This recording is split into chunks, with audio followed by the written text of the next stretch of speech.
Hey guys, this is going to be my review of Arrow, Season 5, Episode 13, Spectre of a Gun.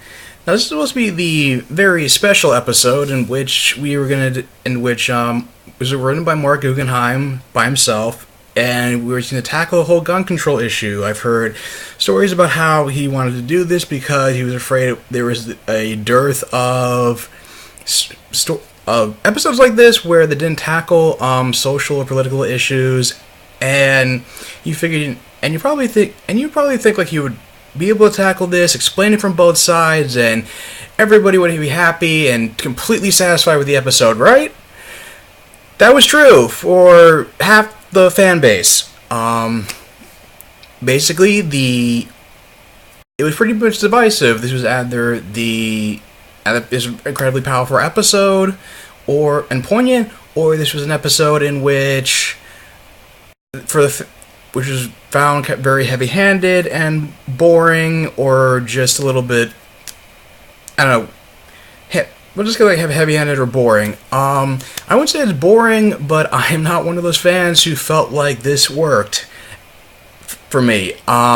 This is a show in which is about vigilantism and about a vigilante whose titular character is named after a projectile weapon, which he has used to play judge, jury, and executioner for the entirety of Season 1. He's been playing fast and loose with his no-kill rule ever since then, and it feels like, okay, so the show wants to address gun control when it can't even take a clear stance on Oliver's no-killing rule.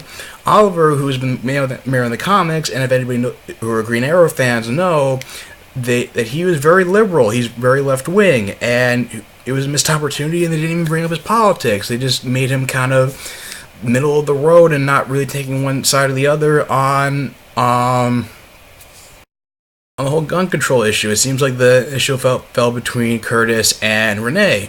Renee being pro-gun and Curtis being anti-gun. And this is something I didn't mind before, but I didn't have a problem with but the thing is that the further the episode went along, like about half an hour in, it started getting more and more heavy-handed, and I was kind of turned off by it. And I think Mark Guggenheim, more than anything, made a case for why there are a dearth of these episodes on television, because it's hard to address these issues without being preachy or feeling like you're talking out to the audience or just kind of pissing people off in one way or the other. Apparently, Mark Guggenheim has never heard of South Park or It's Always Sunny in Philadelphia because maybe network and cable television feel like that falls on the shoulders of shows like this where they satirize that and address those social issues. And like I said, the Arrow, I feel like, is ill-equipped to be doing that, especially when Oliver makes a statement saying that we're trying to clean up the city, but we're always responding to violence with violence. And my exact reaction was, yeah, you are, man. That's exactly what you do. And we know and everyone knows watching the show is gonna go back to business as usual, starting next week, and from there till like the rest of the series run. So it just feels like this whole in-universe, the events of this entire episode are gonna be treated like a trip to Vegas or something, and it was just kind of like a weird episode, and it felt like people were just. It felt like the show was kind of talking at you when you have like Curtis and Renee going back and forth when the former was spewing out facts saying, "Oh, black people are 3 times more likely to get shot," and then Felicity being the one that's kind of like telling them to shut up about the politics debate.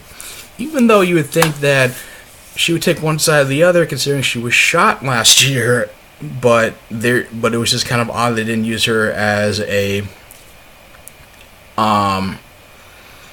like a mouthpiece for one side or the other. And it seems like when they start spewing things out, it doesn't feel like it's coming off naturally. Like I said, it just feels like the show's kind of coming to a bit of a halt, and they're sort of just like, oh, here, we're going to take the time to stop and educate you and sort of like talk at you a little bit. So, that is sort of like just didn't work for me. I mean, a couple of some positives about the whole thing were, I mean, what's kind of spewed this whole gun control debate is that someone snuck into the mayor's office dressed as, I guess, like somebody from like the power company, and just shot up the whole place, and there were multiple, and caused like a mass shooting, and it turns out the assailant, I think his name was Edlin, was doing it because he feels like because of the previous gun registry didn't go through the tenure of the last mayor and the people working in City Hall, that is the reason why his family was gunned down and killed, even though the firearm used by his family's killer was obtained illegally. So, although the nice thing about it is that Oliver realizing he can't address the whole issue as mayor, so he's able to go down to the hospital when he's trying to, I guess like finish off one of the victims from the attack, and he's able to talk him down, saying, this is not the answer. You need to stop. And it turns like he's aware. It's like he has this like. I don't know. It was just like a nice little. I mean, you think it was resolved kind of quickly. When it's like he even acknowledges that it's like, oh, they're innocent, but he just doesn't seem to like. And he's like remorseful and in tears, but it just feels like he needs to do it, and then he tries to like put a bullet in his head, but Oliver talks him down and convinces him to turn himself over to the police. That was a nice moment. There was a nice moment between Dinah and Diggle when they're just talking about she's afraid of getting stuff off her chest, and Diggle's just like, hey, I know Oliver Queen, try me. And how she feels like she's struggling to adjust to getting back to normal, because now she's like living over at the old Hive headquarters, which you're surprised that it doesn't have more homeless people squatting there, but whatever. And Diggle convinces her that she has to allow herself to give herself permission to ease herself back into normalcy, which is why she finally buys an apartment in the city and also joins the Star City Police Department. And also we get to see more of Renee's backstory, where he finds out he's a loving father and husband. They have a daughter who looks like is about maybe like between the ages of 9 and 12. They just got him out. She just got his family out of the Glades, and how he's dishonorably discharged. And even though supposedly you're not supposed to, it's illegal for you to carry a firearm, since you can, especially when you committed a felony, which can lead to you being dishonorably discharged. So it kind of makes you wonder like what Renee did to get himself, just put himself in that position. But it turns out, but he also found out in the flashbacks that his wife was a junkie who got back on drugs again even after they moved out of the Glades, and ended up getting killed by her dealer when he broke in and holding her hostage and was asking for money. And it led to him, and because he was using his gun to try to take down the drug dealer, and the whole situation just led to him losing custody of his daughter to social services because it created an unsafe environment. And he keeps telling Curtis if he had his gun with him that he would have been able to save his wife instead of having to go to his safe and try to grab it. But Curtis decides he's going to talk to her lawyer and try to find a way to get him back custody of his daughter. But it was kind of weird is that he was like on the phone with social services, and they hung up on him. And then all of a sudden he's watching the same news footage of Oliver killing Damien Dark that Malcolm Merlin was using was watching when in the flashback to the Legion of Doom episode, in which he was where he got recruited into the Legion of Doom. And then all of a sudden he picks up a hockey mask and is like, my wife is dead, I lost my daughter. I should fight crime.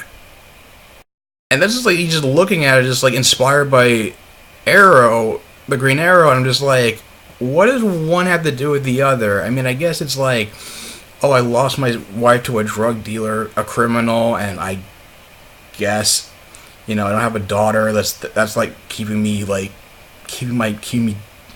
cool-headed and whatnot. But it just seemed like, just kind of flimsy. And You know, it was nice to see Thea back and kind of busting Oliver's balls for dating the reporter, because the audience knows she's bad news. Considering she secretly discovered his identity, and it had like a quick cameo from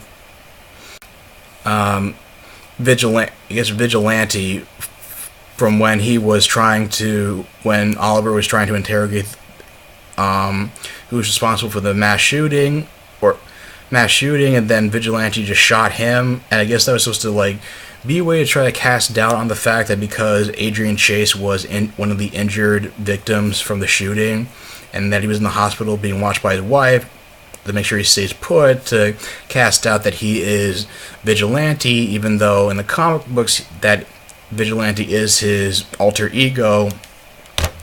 So, I mean, I just feels like, I mean, my gut is telling me they're just going to go with him just being a Vigilante. I don't know, even though he's trying to like do the whole like guttural growling voice, kind of like Oliver, and did kind of sound like Adrian could be doing that. It just seems like, I don't know whether they're trying to create a big mystery when it's like anybody who's like comic book savvy, maybe like at least maybe like half the audience like kind of knows that, and I don't know whether they're trying to create a big mystery. And I think it's like even casual viewers would just be like, chances are they would like be friends with somebody who's comic book savvy, and just they would say something to them, or they would look it up. That's just me, but like I said, it's not a great episode. I don't think this was the show that was meant to be addressing this issue. I think it would have been better executed on a show like Supergirl, or maybe like a crime procedure on CBS, and you know, maybe if maybe he was co-writing with somebody instead of just doing them by himself, this would work out better, because it just seems like whenever he whenever he's co-writing an episode of Legends of Tomorrow with somebody, usually ends up being his better episodes. Like the slavery episode of Legion of Doom episode. But this is just like a miss for me. But, that's my opinion. I'm in the camp that I feel like the show doesn't work for me. If you enjoyed the episode and thought it was a powerful message, I get it. Like I said, the episode was divisive, and it kind of split the fan base down the middle. But I'd love to hear how you guys felt about the episode. Do you think they did a good job? Did it work for you? Leave your thoughts in the comments down below. If you like this video, like, share, and subscribe, and I will talk to you guys soon. Take care.